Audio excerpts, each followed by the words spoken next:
వెంకటేశాయ. ప్రతిరోజు మిమ్మల్ని పలకరిస్తున్న శుభోదయం కార్యక్రమానికి సనాతన ధర్మంలో ఎన్నో విషయాలను ఆనాడే మన ఋషులు మునులు చెప్పారు. వాటిలో కొన్ని విషయాలను ఋషి వాక్యం ద్వారా తెలుసుకుందాం. శ్రీ వెంకటేశాయ శ్రీనివాసాయ గోవిందాయ నమో నమః. నమో మహద్భ్యో ఋషిభ్యో గురుభ్యో నమః. ఆధునిక విధానాలు చాలా మనకు అందుబాటులోకి వస్తూ ఉన్నాయి. వీటి వల్ల కొన్ని సౌకర్యాలు ఉన్నమాట వాస్తవమే, ఇది అవసరం. అదేవిధంగా ప్రాచీనమైనటువంటి జీవన విధానంలో ఉన్న గొప్పతనాన్ని మనం గుర్తించవలసిన అవసరం ఉంది. ఇప్పుడు అనేక మంది మేధావులు గుర్తిస్తున్నారు, కానీ చాలా మేరకు చేతులు కాలేక ఆకులు పట్టుకోవడమే చందంగా తయారవుతున్నది. వీటిని మనం కొంచెం తీవ్రంగానే పరిగణన చేయవలసిన అవసరం ఉన్నది. గతానుగతికో లోకః అన్నట్లుగా ఆధునిక జీవన ప్రభావం లేదా పాశ్చాత్య జీవన విధానం పట్ల ఆకర్షితుడై మనకంటే కనీసం ఒక 3-4 తరాల నుంచి ఒక వేరే త్రోవ మళ్లించబడింది. సనాతన ధర్మ పద్ధతులన్నీ కూడా కకావికలమైపోయాయి, వేరే అన్య మార్గాలు ఏర్పడ్డాయి. అవి మన పెద్దవాళ్ళైనటువంటి వాళ్ళని చూస్తూ 3-4 తరాలను చూడడం వల్ల మనకే అవి అలవాటైపోయి వదులుకోలేకపోతున్నాం. అందుకే ఇప్పుడు అసలైన ప్రాచీన ధర్మములు చెప్తూ ఉన్నా కొత్తగా అనిపిస్తున్నాయి. ఉదాహరణకి రసాయనిక ఎరువులు వాడు తినడం అలవాటైపోయింది. ఇప్పుడు మళ్ళీ ఎప్పుడో మనకు 3-4 తరాల క్రితం వాళ్ళు వాడినటువంటి సేంద్రీయ ఎరువులు, నైసర్గికంగా పండినటువంటి పద్ధతులు అవి మంచి అని ఇప్పుడు చెప్తున్నారు. కానీ ఇవి మనం అమలుపరుచుకోవడానికి సిద్ధంగా లేవు. ఇప్పటికీ ప్లాస్టిక్ బాటిల్ నీళ్లు తాగడాలు, అదేవిధంగా మరొక పాలిథిన్ కవర్లు ఇవి అలవాటైపోయాయి. ఇది దోషమని అందరికీ తెలుసు, ఇది కూడా ఆలోచించవలసిన అంశం. అందరికీ తెలుసు దోషమని, కానీ అడుగడుగున అవే ప్రత్యక్షమవుతున్నాయి. లోపం ఎక్కడుంది అంటే సౌకర్యాలకు అలవాటైపోవడం, తాను చేతులు ఉప్పుకుంటూ వెళ్ళిపోవడం, వాడిచ్చే పాలిథిన్ బ్యాగులు వాడడం. నువ్వు వాడొద్దని బోర్డు అక్కడ కనబడుతుంది, ఆ బోర్డును ఎవరు పట్టించుకోడు. ఇదే విధంగా మన పద్ధతులన్నీ కూడా ఇదివరలో జలంతో శుద్ధి చేసుకోవడం అనేది కనబడుతుంది అన్ని విషయాల్లో. ఆఖరికి మామూలుగా చేతులు తుడుచుకోవాలన్నా పేపర్ నేప్కిన్లు వాడుతున్నాం. కారణం ఏమిటి అంటే పాశ్చాత్య దేశాల్లో ఉన్న చలి వల్ల వాళ్ళు మాటికి జల సాంగత్యం వాళ్ళకి ఇబ్బంది కలుగుతుంది. కనుక వారి విధానాలు ఏర్పరచుకున్నారు. తప్పని కాదు, వారి వాతావరణ పరిస్థితులు వారికి తగి ఉండవచ్చు, కానీ అదే పద్ధతులు ఇక్కడ పాటించాలి అనే అనుకరణ బుద్ధితో చాలా దెబ్బతిన్నాం. అయితే వాళ్ళు మేల్కొని ఇవి కూడదు అని మళ్ళీ సర్దుకుంటున్నారు. వాళ్ళ వల్ల మనకు ఏర్పడినటువంటి ఏ దుష్ట విధానాలు ఉన్నాయో అది దుష్టమని వాళ్ళు తెలుసుకుని బయటపడ్డారు. మనం మాత్రం ఇంకా వదులుకోలేకపోతున్నాం. అందుకే వాళ్ళు కనిపెట్టిన ఒకానొక మందు సమాజానికి ప్రమాదకరం కలిగిస్తోంది అని తెలుసుకున్నాక వాళ్ళు వెంటనే దాన్ని నిషేధిస్తున్నారు.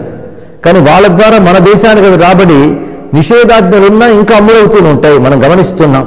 ఇలాగా భయంకరమైన పద్ధతిలో అనుకరణ అనేది మనకు కనబడుతున్నది. ఇక్కడ అనుకరణ ఎంత మేరకు అంటే నీదైన ధర్మాన్ని దెబ్బతీయనంత వరకు ఏదైనా అనుసరించవచ్చు, కానీ మన ధర్మాన్ని వదిలిపెట్టేట అనుకరించడం ఎందుకు? ఉదాహరణకి అంటూ, ముట్టు, మడి, మైల అనే 4 శబ్దాలు నిన్న మొన్నటి వరకు కూడా భారతదేశం ఉండేది. కానీ కొన్ని తరాల నుంచి క్రమంగా అవి అనాగరికమని విడిచిపెట్టేశారు.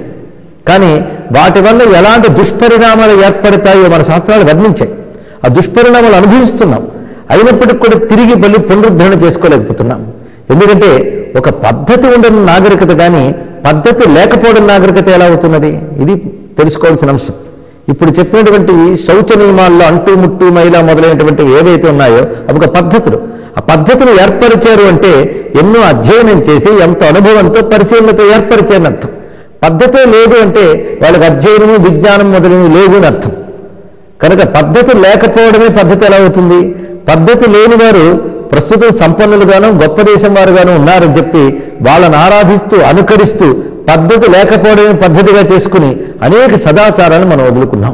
ఇదంతా శౌచం అనే అంశం గురించి మాట్లాడుతూ చెప్తున్నటువంటి విషయం.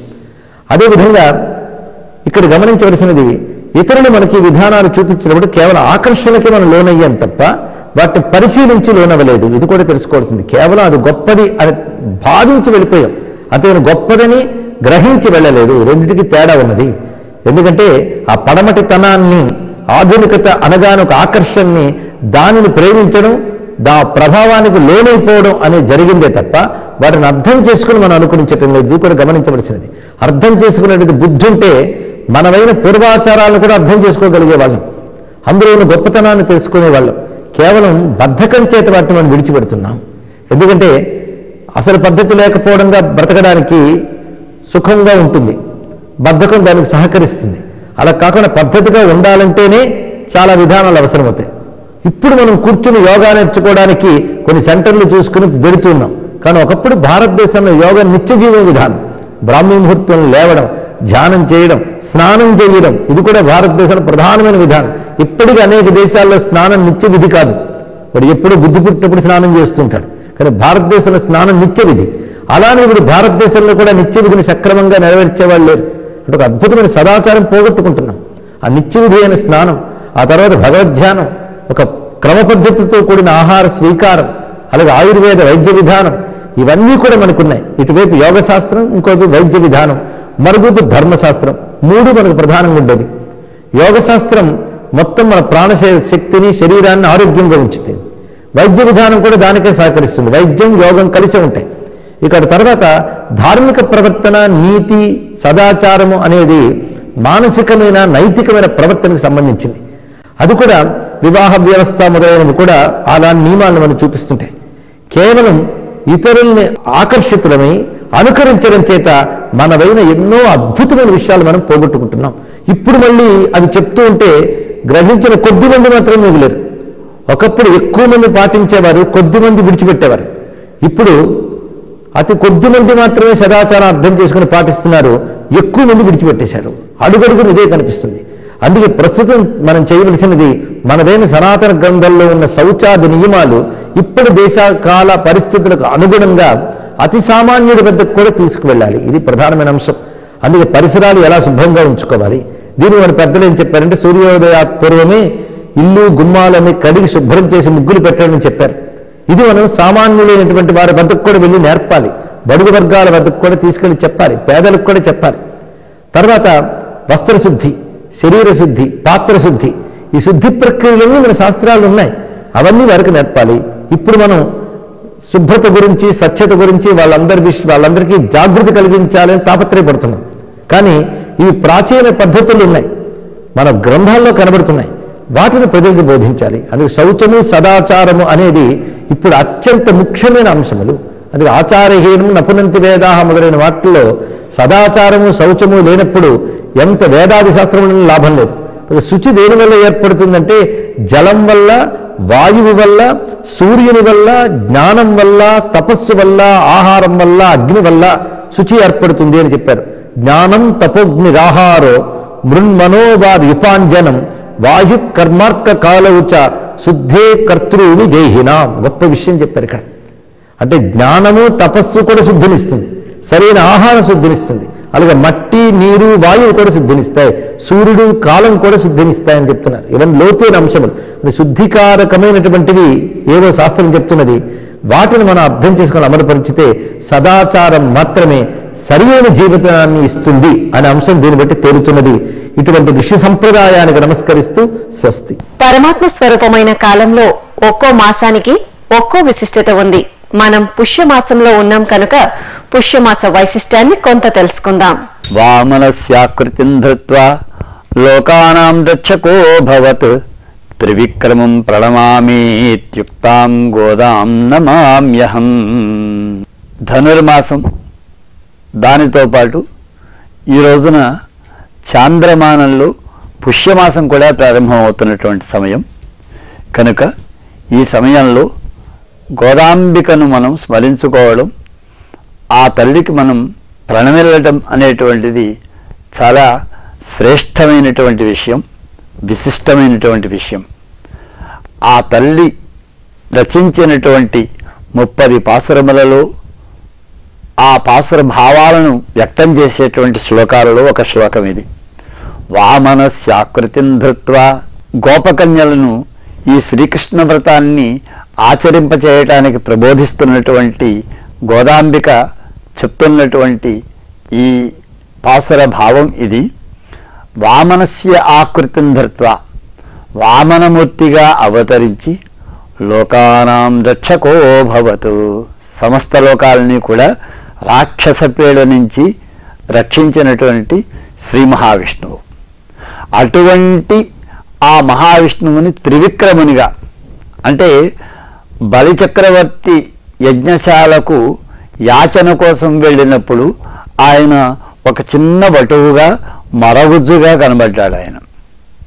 కానీ యాచన పూర్తి కాగానే తన యొక్క సమస్తలోక వ్యాప్తమైనటువంటి త్రివిక్రమ రూపాన్ని ప్రదర్శించి ఒక పాదంతో భూమిని మరొక పాదంతో సమస్త బ్రహ్మాండాన్ని కూడా ఆక్రమించి 3వ అడుగుతోటి బలి యొక్క శిరస్సును తన పాదాన్ని ఉంచి ఆయన బలిని పాతాళ లోకంలోకి తొక్కేశాడు. కనుక రాక్షస స్వభావం కలిగినటువంటి వారు ఎంతటి ధర్మాత్ములైనప్పటికీ కూడా వారిలో ఉండేటువంటి రాక్షస స్వభావాన్ని కనుక ప్రదర్శించినట్లయితే వారికి అధోగతే అని చెప్పేటువంటిది ఈ త్రివిక్రమ అవతారం.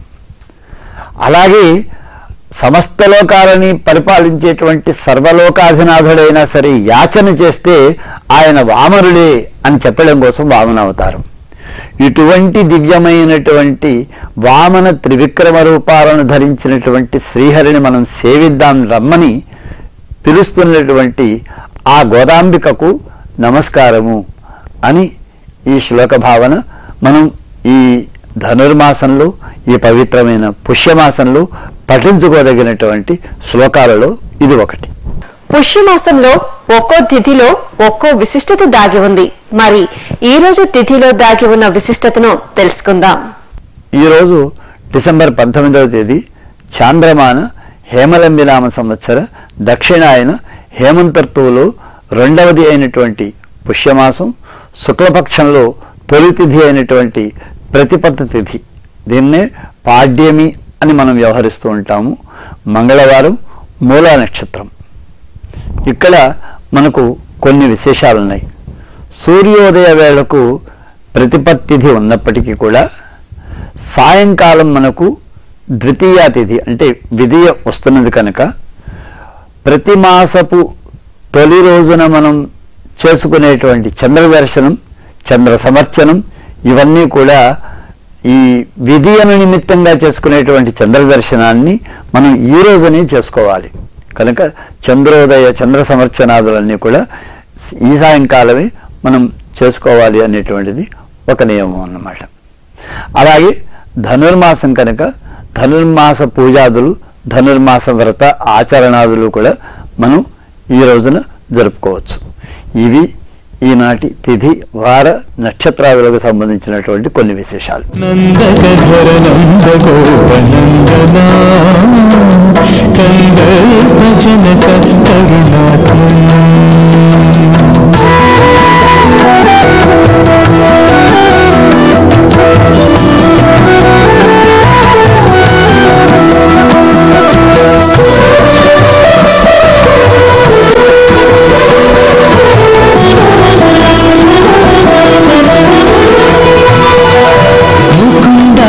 కేశవ మురహర సకలాదిప పరమేశ్వర దేవేశ ముకుంద కేశవ మురహర సకలాదిప పరమేశ్వర దేవేశ సుఖవరదాస విష్ణు సుధాంశులోచన సుఖవరదాస విష్ణు సుధాంశులోచన ప్రకట విభవ నమో పరమాత్మన్ నందకధర నంద గోపనందన కందర్పజనక కరుణానందన నందకధర నంద గోపనందన కందర్పజనక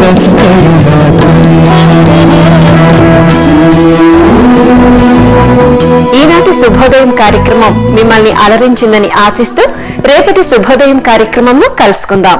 ఓం నమో వెంకటేశాయ.